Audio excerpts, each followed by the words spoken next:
ces grandes portes. La principale une de ce quotidien camerounais est consacrée à ses activités de ministre. Luc Magloire Bargatangana en charge du commerce. Et pour cause, il a hier effectué une descente sur le terrain des surfaces où s'abreuvent les Camerounais en matière justement des biens et autres denrées de première nécessité. C'était donc une visite d'inspection qu'il a effectuée hier, lui le ministre du Commerce, et qui consistait à dire aux commerçants camerounais de se conformer aux prix qui ont été préalablement homologués par le gouvernement de la République. Sinon, tant pis pour eux, conclut justement Cameroun Tribune ce matin qui parle justement de cette mise en garde qui a été formulée hier par le ministre Luc Magloire Bargatana. Question de demander justement aux commerçants de se conformer aux prix homologués et de permettre aux Camerounais de pouvoir accéder à ces produits sans aucune difficulté supplémentaire. L'hebdomadaire Repère est également en kiosque ce mercredi. Il était aussi sur le terrain, mais sur le terrain politique. Là, on n'a pas fini de parler, on le disait hier, de la célébration de l'an 34 du RDPC, le Rassemblement démocratique du peuple camerounais, avec sa 34e année qui a donc été célébrée le 24 mars dernier. Et au Cameroun, c'était dimanche. Et à Douala, la capitale économique du Cameroun, Repère est allé déceler ce constat qui a été fait par le délégué permanent régional pour le littoral. J'ai donc nommé le ministre Laurent Esso, qui était évidemment à Douala pour commettre un meeting à l'occasion de cet anniversaire. Il a donc constaté que il y a beaucoup d'intentions et que le jour dit, il y a également beaucoup de militants qui ne vont pas effectivement voter. C'est donc un appel à plus de réalité et de réalisme politique qui a été lancé à Douala, la capitale économique, par le délégué délégué permanent régional pour le littoral, pour ce qui est donc du RDPC, le Rassemblement démocratique du peuple camerounais. Le quotidien Mutation est également en kiosque ce matin sur le journal de la rue de l'aéroport, le journal de Georges-Alain Boyomo, qui lui revient sur les relations entre Yaoundé et Washington, relations diplomatiques s'entendent. Eh bien, il défend les couleurs nationales. Lui, Mutation, le départ des 100 soldats américains du sol camerounais était prévu d'avance. Il ne s'agit donc pas d'un début, on va dire ainsi, avec le quotidien Mutation, il ne s'agit pas ainsi d'un début d'exécution des sanctions de la part de la partie américaine. Il y a donc un vrai faux nuage entre le Cameroun et les États-Unis d'Amérique, entre le pays de Paul Biya et celui de Donald Trump. Le journal semble dire que les relations sont plutôt au beau fixe, ainsi que l'avait déclaré au sortir d'une audience qui lui avait été accordée par le président de la République Paul Biya, ainsi que l'avait donc déclaré Tibor Nagui au sortir de cette audience au palais de l'unité, à savoir qu'il n'y a pas de nuage dans le ciel des relations entre Washington et le Cameroun. Le jour du jour, le quotidien bleu, le journal d'Aman Mana est également en kiosque ce matin. Il ne s'y intéresse pas, au contraire, s'intéresse comme Cameroun Tribune au prix des denrées sur le marché camerounais sans embâche. Le journal ce matin affirme que les commerçants camerounais jonglent. Ils jonglent encore avec les prix. Ils ne les pratiquent pas tel que cela a été demandé par le gouvernement de la République après homologation des prix. Et justement, le problème étant qu'en dehors de cela, les 10 commerçants pratiquent encore ce que le journal appelle la spéculation, hélas, avec la complicité de certaines parties qui font partie de la chaîne de vente au Cameroun. Eh bien, les commerçants camerounais jonglent. C'est la principale une du quotidien bleu, édition de ce jour. Et avant de continuer avec les questions à caractère social et même politique, eh bien, ouvrons et refermons immédiatement une parenthèse avec Prospective Nouvelle de Jean-Baptiste Biaye qui parle encore de cette qualification des Lions indomptables du Cameroun à la phase finale de la CAN qui se joue en Égypte d'ici à 3 mois. Prospective Nouvelle dit que les Lions ont été qualifiés, c'est tout, mais une opération coup de cœur, rappelons-le, est en cours du côté des Comores, et cette opération coup de cœur consiste justement à haranguer de l'argent, question de financer une procédure devant le TAS qui devrait ainsi conduire les Comores à faire disqualifier le Cameroun, et justement cela reviendra à leur avantage. Mais après le football, il y a, et avant et après le football, il y a la politique, encore avec le soir ce matin, le journal d'Aman Bianda qui est également en kiosque ce jour, et la principale une a trait au Parlement panafricain, et pour cause, un individu nommé Edjanga a pris d'assaut les réseaux sociaux au nom d'une pseudo-association camerounaise de l'Union africaine pour escroquer de l'argent aux personnes en quête d'emploi dans la sous-région Afrique centrale. Eh bien, Roger Nkododan, le président du Parlement panafricain, attire l'attention sur ce qu'une telle association n'a aucune commune commune mesure avec l'Union africaine, encore moins avec le Parlement panafricain, une institution qu'il dirige, et qu'en même temps, il n'y a aucune procédure de recrutement au niveau du Parlement panafricain. C'est donc une grossière opération de tentative d'escroquerie qui peut donc conduire l'auteur suscité en prison, prévient justement le Parlement panafricain. Et à propos de la prison, il y a cet homme, j'ai nommé Akon Ze, dont on sait qu'il vient d'être condamné par le TCS, le redoutable tribunal criminel spécial camerounais, à 18 ans d'emprisonnement ferme. Eh bien, ce matin, vous le voyez, l'hebdomadaire Essingane s'en défend, il n'en a rien, il n'a rien fait.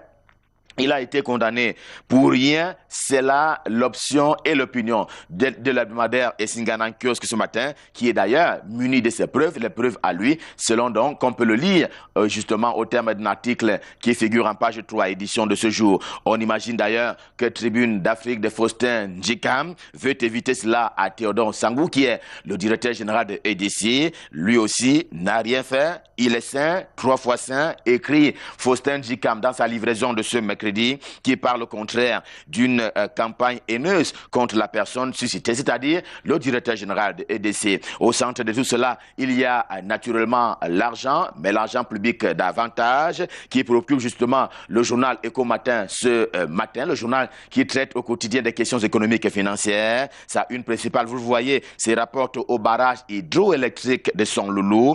Il cherche, lui, le journal, désespérément d'ailleurs, le plan d'urgence qui avait été annoncé pour la réhabilitation. Et que dis-je, le meilleur entretien de ce barrage par ces temps de retour en force d'ailleurs de délestage, pour ne pas parler de coupures intempestives en énergie électrique aussi bien à Yaoundé que d'autres villes du pays. D'où donc la recherche qui a été lancée par le quotidien Éco Matin ce matin. Question de retrouver ce plan d'urgence qui devrait donc booster davantage la production d'énergie au niveau du barrage hydroélectrique de Son Loulou. Quant à l'hebdomadaire La Nouvelle, également en kiosque ce mercredi, eh bien, l'heure est plutôt au bilan. Le bilan de Peter Nagy, qui était justement en visite, on va dire ainsi, officielle en Afrique et principalement au Cameroun. Eh bien, Peter est allé rendre compte du côté de Washington, à la Maison Blanche, où séjourne le président américain. Il a donc fait le point et il a tout simplement brossé les contours de son périple africain et particulièrement celui du Cameroun, dont le journal dit qu'il a été marqué par une certaine polémique. L'Épervier est aussi en kiosque ce mercredi. L'Épervier, c'est le journal de Léopold Clovis Nudjo. Et ce matin, il fait allusion aux deux régions du nord-ouest et du sud-ouest camerounais. Question de signaler que beaucoup d'ex-combattants ont simplement, heureusement, déposé les armes grâce à une tactique qui est implémentée sur le terrain par le ministre Paul Atanga Anji de l'administration territoriale, à partir justement des instructions présidentielles. Paul Biya, dont on sait qu'il avait tendu la main à ces jeunes qui avaient été justement amenés dans les rangs de ces sécessionnistes-là, et justement le président camerounais leur ayant tendu la main, certains ont commencé à la saisir, signale justement l'orphelin qui a également le même discours ce matin que le journal L'Épervier et qui va dans le même sens en indiquant que le dépôt des armes est une nécessité, mais une nécessité pour la paix intégrale, et c'est ce que le gouvernement est en train de réaliser, car il s'agit bien d'une offre de la paix par Paul Biya. Note pour sa part justement le journal La Veuve, qui lui aussi traite de cette question ce matin à propos de ces actes qui sont conjugués au quotidien par le gouvernement camerounais. Question de tendre donc justement la main à ces jeunes qui ont été amenés dans les rangs des mouvements sécessionnistes. Question de retourner dans la République et avec la République. Et jusqu'ici, s'il y a justement le journal La Veuve qui traite aussi du même sujet que le quotidien, eh bien, autant que le Pélican. Jusqu'ici, ce sont 27 jeunes Camerounais qui ont été recrutés, qui avaient été recrutés dans les rangs des mouvements sécessionnistes, qui sont donc revenus à la maison avec justement le dépôt par eux des armes, et le gouvernement justement leur a réservé un accueil on ne peut plus favorable, et d'ailleurs, ils sont revenus dans la République. Et voici un petit regard international tout aussi en kiosque ce matin, et ce regard se pose sur la police camerounaise et notamment son délégué général à la sécurité nationale, j'ai nommé Martin Bargangele. Eh bien,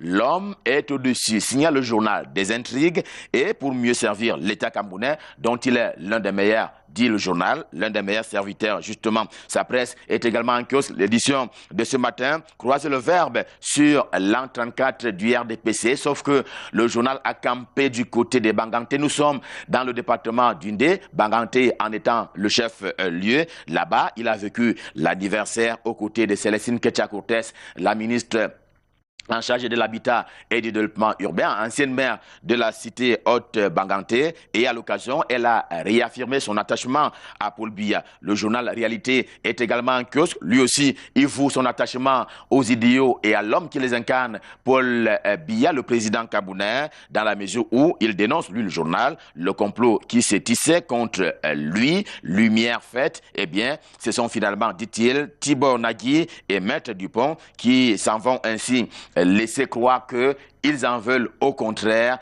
à Maurice Kamto. Et justement, il faut signaler qu'il y a un certain nombre de personnalités qui participent justement à cette unité nationale, à l'intégration du Cameroun, dont parle justement le journal ce matin. Et le Guardian Post est en kiosque. Lui, c'est un quotidien camerounais d'expression anglaise. Il parle de la dite communauté internationale en insistant sur l'urgence qu'il y a pour un dialogue inclusif et qu'on prenne davantage en compte justement les victimes de ces mouvements sécessionnistes dans le nord-ouest et le sud-ouest camerounais.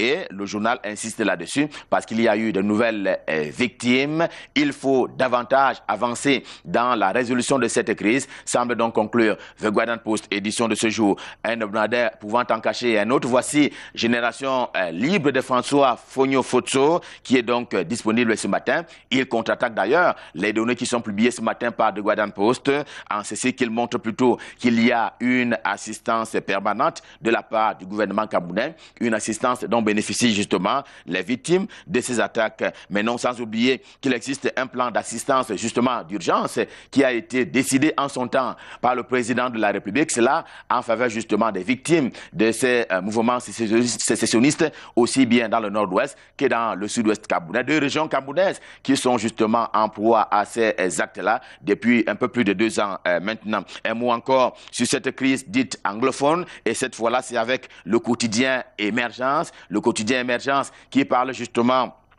de ces cas-là, et il les a recensés, et selon lui, on en est aujourd'hui à 176 villages qui ont justement été ravagés par les incendies, dont on sait qu'elles tirent leurs origines dans ces mouvements sécessionnistes de personnes sans foi ni loi, au détriment des Camerounais qui ont naturellement le droit de revendiquer légitimement leurs droits et des meilleures conditions de vie et des populations. Il y a donc à leur côté des personnes sans foi ni loi qui sont rentrées, comme on le dit au Cameroun, en brousse, et ce sont ces personnes-là qui ont incendié, et le quotidien Émergence parle aujourd'hui de 176 villages qui ont ainsi été ravagés par les incendies. Et avec cette nouvelle, on ne peut plus triste. Stop fin pour la revue de presse Made in Yaoundé, édition de ce mercredi. Le cœur enflammé de joie, nous vous avons servi. Ce sera encore le cas demain quand il sera 7 heures. Pour le moment, je m'en vais passer le pouvoir entre les mains de Michael Tipkio pour la suite et la fin de la revue de presse. Bonjour Michael, c'est à vous à Douala. Bonjour Ghislain Pierre, la suite avec la nouvelle expression.